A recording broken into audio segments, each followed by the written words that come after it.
Shalawam sister, Shalawam Kalayah, how about you? How shy? So I just wanted to do a quick video that I told y'all that I was gonna do.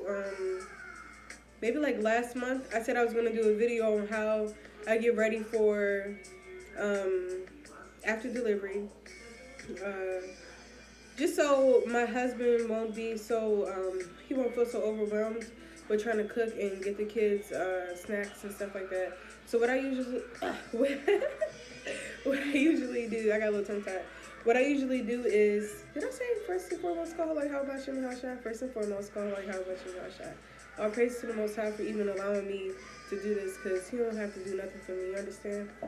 So that's always a blessing. So anyway, I did this with my daughter. I should have did it before I was right before I had her, just so it could have all been squared away. But I did it maybe a week after I had her. But what I do is I prep.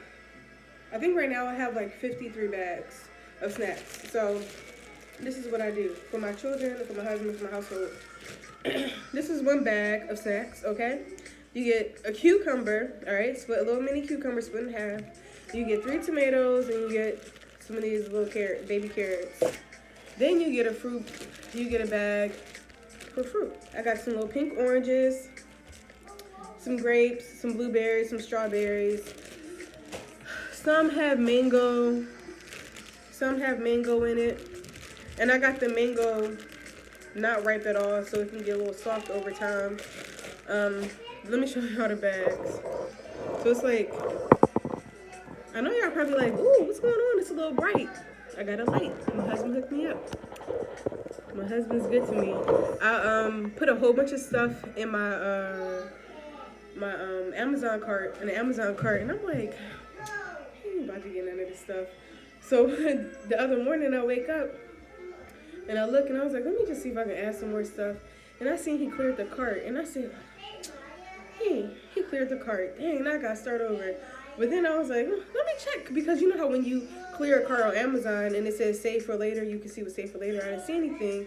So I went to orders and I was like, dang, he ordered everything that I put in my cart. So all praise to the Most High. So these are all the snacks that I made. That's a lot, right? It's like 40 some bags of snacks right here. All right, all praise to the Most High. So all he got to do is when the kids look, y'all. Right now, my house has been organized, but for the past couple weeks, we just been like trying to get stuff ready for this baby and trying to people bringing us stuff for the baby. We got a crib right here. We got to bring that upstairs. I got to put all my cleaning products away. It's like I feel like I'm like reorganizing everything. I guess I'm nesting. But these are all the snacks right here. These are all the snacks right here, so all praises. It's real easy, I'm telling y'all. What I do is I separate I have like at least maybe like 7 bowls out, and that way I'll just throw the fruit in the bowls and the vegetables in the bowl, then I dump them in the Ziploc bags. But that's pretty much what I do. It's so easy for my husband to just grab a bag, for my kids to have a snack, instead of, you know, going in the refrigerator, doing it himself. This really helps, even if you are a single mom out there, it helps you. One of the other things that I like to do is, sometimes I just ate, so, one of the things that I like to do is buy in bulk. And that's going to Costco. I know people go to either BJ's, Costco, Sam's Club, but we go to Costco, and what we do there is like we just buy stuff in bulk, and we just save so much more money than going to the grocery store. So if you have like multiple kids, I suggest you to just pay whatever fee, $44 or $66, however much it costs to buy in bulk, because you just save so much more money. And buying in bulk, we have a limit every month for we have a set dollar amount that we need to spend, or that we want to spend for that month. And it's like everything just works out, because it's like you just buy in bulk. Those little Annie macaroni box shell things, those are clean and like organic, so they say. You can buy those in bulk. You can buy just so much stuff in bulk. Those little Smucker peanut butter jelly sandwiches that's frozen. Those help. You can buy those in bulk. What else? You can always get like little frozen dinners, not like those banquets or stuff like that, but you can buy, so like, let me get it so I can show you, and I can show you on my tummy too. Stomach. Woo! He's ready to come any moment. Hold on, let me get this stuff. You can get like little things like this, like little, this is like some little Asian food pack. This is vegetables and rice. And some type of chicken in it. But you can get like a box of this for like $12, and it'll come with like probably 7 packs, 9 packs. And that's quick and easy for your husband to make, or for you to make. These little Smucker packages.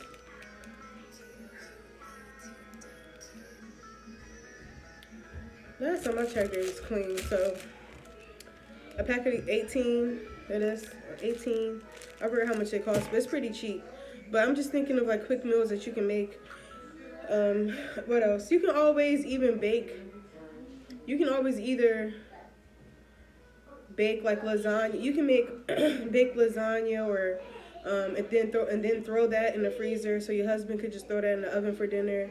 Chili is always easy to freeze and then cook later. What else?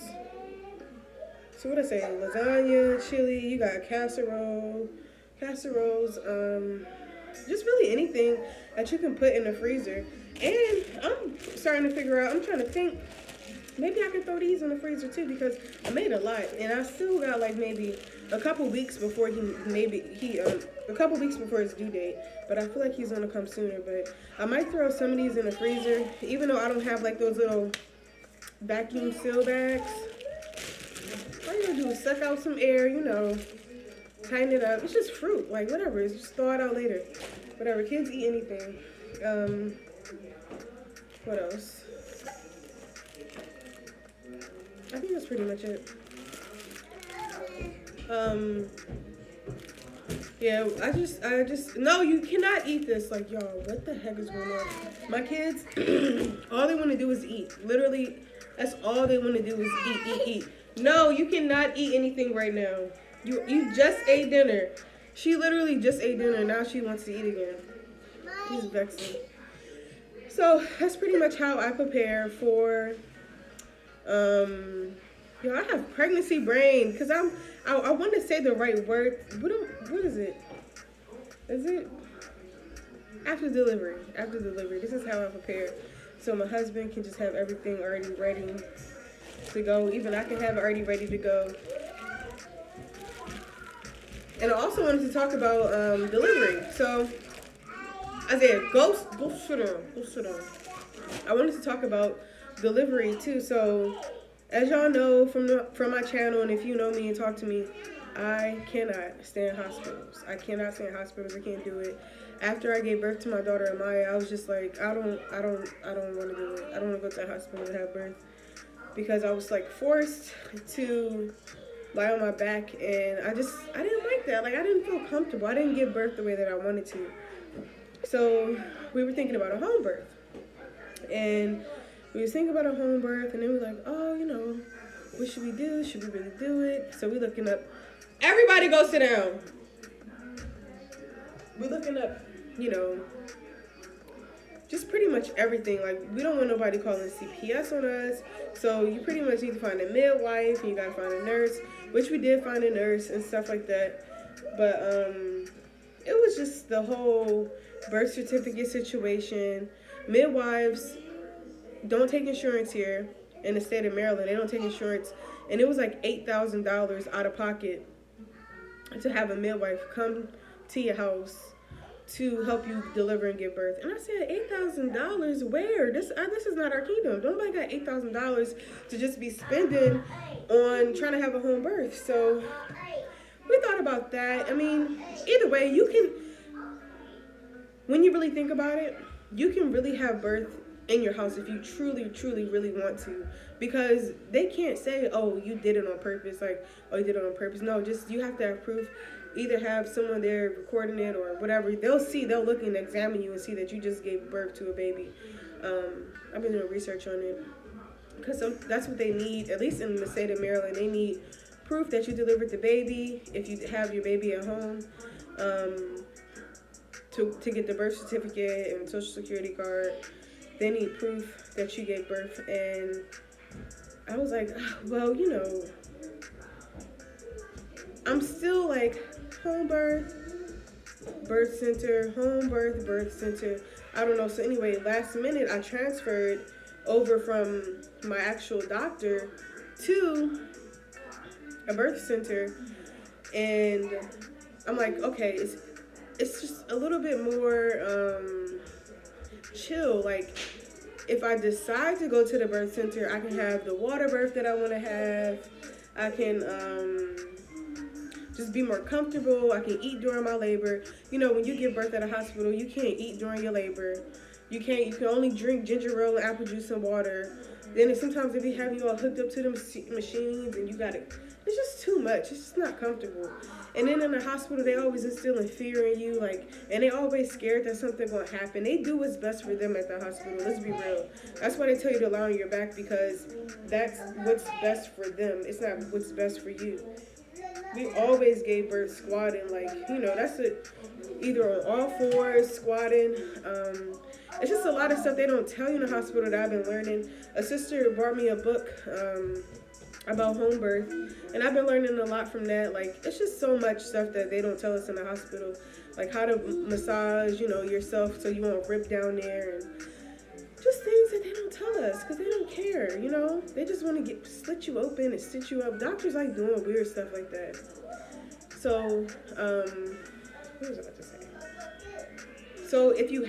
So I suggest, as an Israelite woman, if you can afford a midwife to come to your home, and you want to have a home birth, I suggest you go to a birthing center. Okay? Go to a birthing center. Then, if you want to have your baby at home, have your baby at home. And then take your baby to the birthing center. Go to the birthing center. Get examined. Get checked out. I hope this is good advice. But go to the birthing center. And then that way, you only in the birthing center for 6 hours, 7 hours. Go to the birthing center. Get checked out. Make sure you have a pediatrician for your baby. If you have a son, make sure you get your son circumcised on the 8th day. And then you're good to go. Because if you have your baby at home, what's somebody going to say? They're going to say, oh, no, that's neglect. No, people have babies in cars. People have babies anywhere. People have their babies in the store. So if you have your baby at home, and you just do what's comfortable for you and have faith that the Most High is going to be there and guide you, and that He's just going to, put the spirit on you and your household and your family to have a safe delivery, and for you to be okay and for your baby to be okay. Nobody wants to deal with CPS. That's why I said have proof. If you do have your baby at home, have proof that your baby was born. I know some places, maybe I think that was in Toronto. It's different there, but yeah, have pictures, have proof. Look, I just gave birth to a baby. Go to the birthing center afterwards. And I say the birthing center because if you go to the hospital afterwards, then they're going to keep you there for 3 days. And if you don't want to be there for 3 days and you got a whole bunch of kids, then that's why I say it's best to go to the birthing center. Then you can take your child to the pediatrician within 72 hours. Some pediatricians don't let you, won't see the baby until the baby is born. So you got to, fill out a paper and everything like that. So you just got to make sure you got everything done decently in order, especially when you're dealing with Esau and his kingdom, because, they be ready to take people's children left and right. So you got to make sure you're doing stuff in order. And what else? That's pretty much it, y'all. Hopefully I wasn't rambling. But I'm about to show y'all the book the sister got me. Isaiah, hand me those books on the shelf. He not gonna know which. It says home birth, and it has a baby on it. It says Y'all, what is this? No, not what is this, but this is not what I asked for. I said, it says home birth, and it has a baby and a mommy on it. It's one of the books that the sister got me. All praise to the Most High. It's Home Birth on Your Own Terms, How to Guide for Birthing Unassisted. So if you do have, Isaiah, be quiet. So if you do plan on having your baby at home, I suggest this book because it's real good. The only thing that I do not suggest in this book is drinking wine while you're in labor. Because say you got to go to the hospital afterwards. What's she trying to get people? She trying to get CPS called on people. You won't have alcohol in your system. She said for labor, it's an Edomite that wrote the book, I believe. She like a hippie chick, but she was like for labor, you can try wine to relax you. You can try marijuana to relax you. She is trying to get people's babies taken away. All right, I do not suggest that. That's the only thing that I really wouldn't suggest in this book is drinking no wine and having marijuana to help you relax during labor. Yeah, like, you know, that's a really good book. Starting labor, stages of labor, what to do if you're court, if, you know, examining your placenta, healing, the type of teas that you can have to help you start labor, and the type of teas that you can have afterwards, like raspberry tea and stuff like that. And it has different herbs that you can, not different herbs. Yeah, they have different herbs, like right here. Different herbs that you can use. And do your research on them for pain. And then they have, you know, if you want to use aromatherapy while you're giving birth, you know, have like some oils lit and ready to go just to relax you, like whatever oil relaxes you, lavender oil, peppermint oil, stuff like that. But this is a really good book. The water sis for getting me this. I really appreciate that of you watching this video. But what else? That's pretty much it, y'all. That's pretty much it. That's pretty much it. I'm trying to figure out what else I wanted to talk about. I guess the only thing you can do in situations when you're about to give birth is just staying strong in the spirit, asking your husband or other sisters to fast for you, pray for you if you feel like you can't fast, or try to fast yourself.